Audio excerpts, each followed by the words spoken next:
Assalamualaikum warahmatullahi wabarakatuh. Kabajamtootaa fi jaallatamtoota hordoftoota keenya akkam jirtu nageenyi keenya bakka isin jirtanitti isin haga'u jecha egaa guyyaa har'aa akkuma beekamu keessummaa akkaan jabaa akkaan jaallatamaa doktora cimaa biyya keenya keessatti yeroo dheeraadhaaf maqaa isaanii fagootti dhagahaa turre hayyuu afaanii hayyuu afaan gurguddoo biyya keessaa fi biyya alaa hayyuu afaanii sirriitti kan ta'an guyyaa hadhaa qabanne isaan isiniif dhiyaannee jirra. Egaa dhugaa dubbachuudhaaf yeroon haasa'u nama akkasitti qallaaliitti an fuuldura isaanii taa'ee haasa'u osoo hin taane fuulduruma isaanii taa'ee haasa'uudhaaf baay'ee natti ulfaataa jira. Caarraa kana argachuutti immoo baay'ee gammachuutu natti dhiyaata. Gamanumaan mee gara isaanitti yommuu ceenu mee maqaa isaanii irraa gaafannee isin biraan geenya. Mee doktor maqaa keessan gamanumaaf mee jalqaba irratti hawaasa keenyaaf ibsa. Galatoomii maqaan kiyyaa ani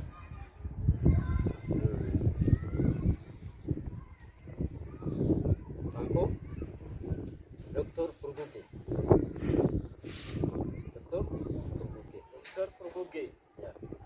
Okay. Kasih jalan. Dr. Furguge jedhamtu.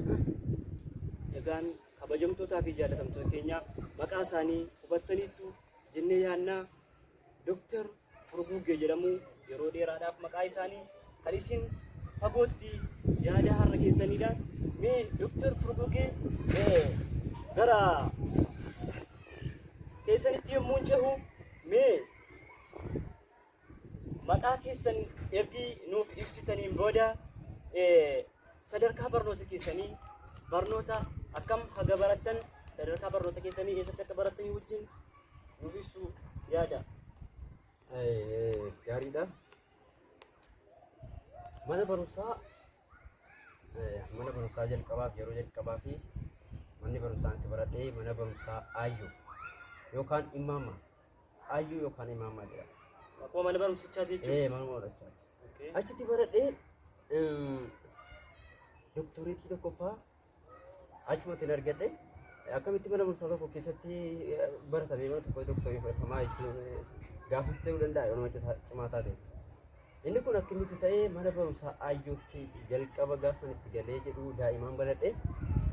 Daa'imaatuma barataa dhaqeen gaaf tokko bichuu erga guddadhe jechuudha. Daa'imaatuma barataa dhaqee erga guddadhe haadha Aayyoo kanaafan mana barumsaa Aayyoo kanaafan itti fidee. Ergaa wayii deemee ergaan sunis bishaan fiduu. Bishaan jennaan jechuun maal dhala bishaan fidee lafa kaayee jedhu doktora ta'e naan jedha. Ishi jedheen doktora ta'e. Osoo barataa jirtan jechuudha. Doktora tokkoffaa achitti ta'e lammata immoo akkasuma achuma mana barumsaatu baradhu gaaf tokko riisarchii gochuu riisarchii jechuun immoo waa ari'uu jechuudha. Jecha haaraastee fakkaate. Riisarchii gaggeessuudhaaf yookaan riisarchii ari'uudhaaf deemee akkoo godhe dhaqee akkoo kana maal godhe qoraanii funaanee isaanis gammadanii qoraan fidee mana keessa dub godhu mucaa koo jedhan abeetti jedhan doktora ta'e jedhan ishii jedheen doktora lammaffaa haala kabaa binaati doktorri sadaffaa immoo akaakayyuu koo irraan argadhee isaanis gaaf tokko akkasii bishaan waduunaaf jedhanii bishaan waduun fidee fi gurbaa jedhan doktora ta'e diigrii ta'e jedhan dippiloomaa ta'e jedhan na eebbisan ishii jedhee hanga yoo ta'e hamma anin jedha abbaa doktora sadiitii PhDdha. PhD qaba. PhD jechuun egaa bakkatti jechuudha nama kana baadhatee lafarra deemaadha. PhD jechuun gabaabinumatti doktora abbaa doktora sadii jechuudha. okay. Abbaa doktora sadii an doktora sadii baadhatee lafarra kana deema. Lafa kana deemu naan mala of gadi qabee lafarra deema. Yeroo baay'ee kanatti dhaga'amu maal beektu. Isan akkana doktora ta'ee jiru namni maal naan jette gurbaa si gurbaa sabni keenya yeroo akkana baay'ee nama gaddisiisu. Inni hin qoorsu doktor. Akoorsu bani. Akoorsu bani. Jalli bani. obichuu sinaa jeesee dheedanii. Inni qoosuu isanitti mi akkanatti sabni keenya na ergata waamee kunu nan guddisu maaf nan guddisu maaf gurbaa naan jedha an doktora miti gurbaa kottu bishaan dhaqinaa jedha malee isaa akkanatti jirraa ani abbaa waluma galatti gaa ani abbaa doktora sadii waan dheeroo irraa aara jechuudha. Egaan hordoftoota keenyaa beekumsi an qabuu fi yookaan kabajni namni naaf qabu wal hin madaalu waliin argu jechuudhaan aaranii miira keessa kan galanii turanidha. Doktor Furguggee haalaan barnoota isaaniitii fi akkaataan isaan digirii isaanii sadiitti fudhatanii PhD itti fudhatan waan baay'ee nama dhibuudha. Gaafiin nuti gaafanneef deebii isaan nu deebisanillee subsisuun kan nama naqamedha. Soosii barbaaddeetu na soosii barbaadda? Waan baay'ee nama dhibuudha. Mee gabanumaan gara gaafii isa itti aanutti yommuu jennu Doktor Furguggee yeroo mara hayyoota afaaniiti waan jedhamuun beekamtu. Mee afaan meeqa beektu walii galatti? Yaa ta'u gaafii bareedaadha. Ani afaan hedduun beeka. Yeroo ammaa dhugaa dubbachuudhaa fi afaan hin beeku lakkaa'uun harkaa bareeda. Afaan meeqan beekaa lakkaa'uun na rakkisa. Heddummina isaatiin jechuudha. Heddummina isaa baay'eetu jechuudha. Afaan yeroo baay'ee yeroo naqu ilaaleetu waan argee bara. Baay'ee namatti toledha. Kana keessa waan harkaa makate. Yeroo jalqabaatiif akkuma beekamu afaan jalqabaa afaan Oromooti. Afaan Oromoo nan beeka. Afaan Oromoo waa biraa. Keetuma kana fakkaata. Keetuma kana fakkaata laa afaan isa kana fakkaata. Afaan Amaaraa yeroo immoo haphii bal'aa wayiiti afaan Amaaraa. Kan Tigiree immoo ijuusiin bal'ata. Bal'ina kana qaba. Dalga dheerata. Kan jala dabuubii immoo gurraacha wayii. Doktor dhiifamaa wajjin yeroo tokko wannan jechuu barbaade afaan bal'ina yookaan furdinaaf qal'ina isaa osoo hin ta'in hamma kan nuti godina isaa kun afaan Oromooti natti fakkaata.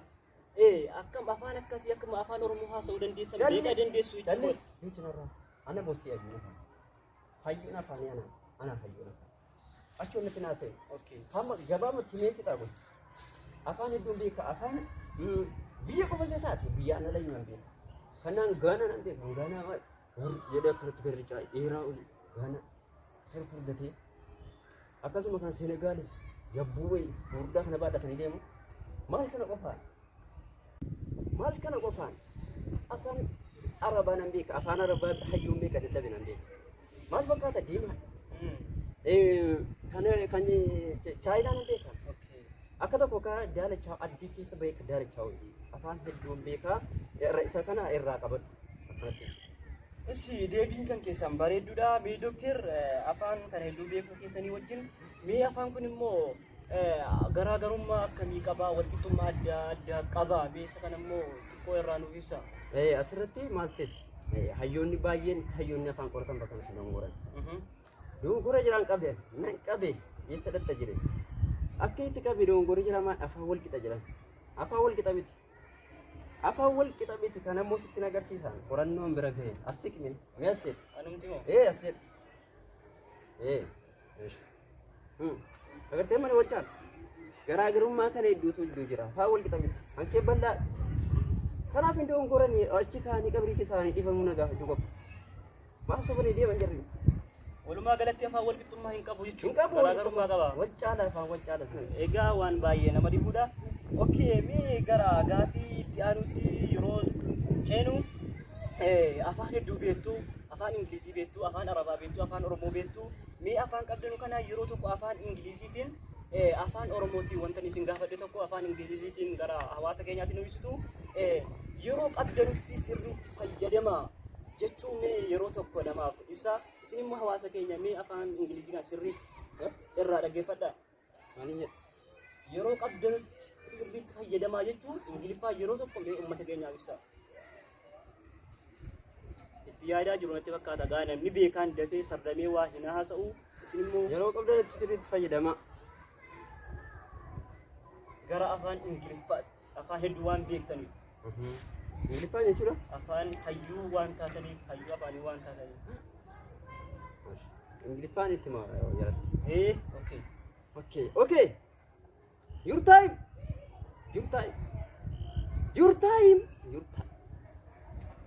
Caati qaamaan oli. Your time hojjedhu. Your time saba keenya waliin loyin. Your time saba keenya waliin jibbin. your time baka wajaan ulit naman your time Okay, your time. your time your Your time time. Abbas your time Your please time. your time Egaa sirriitti yeroo qabdu itti fayyadamaa Your jechuun time. your time akka ta'e irraa hubattaniitu jedhee yaada.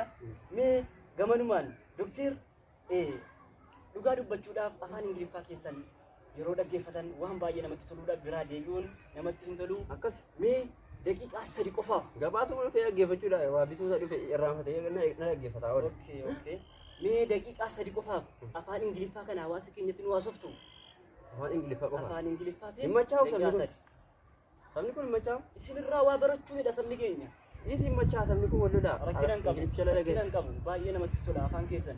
Esh, please. Joga Mendesh, Deb. How it is? Hey, our dog. Okay. Come back. Come, dog. Dog is dog. Dog is dog. Severin this. Dog. Joke is joke.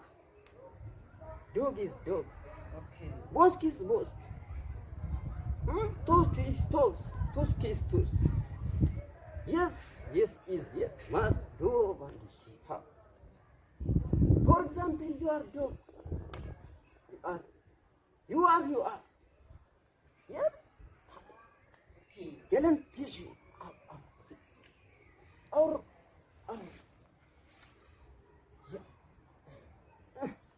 Baay'ee namatti tola kabajamtootaa fi jaallatamtoota hordoftoota keenya. Egaa hayyuu afaanii qabannee isinii dhiyaannee afaan Ingiliffaa akkas akka afaan dhaloota isaaniitti kan haasa'anudha. Hayyuun keenya baay'ee namatti tola. Otuu sa'aatiin keenya dheeraa ta'e kana caalaa isinii wajjin fayyadamna.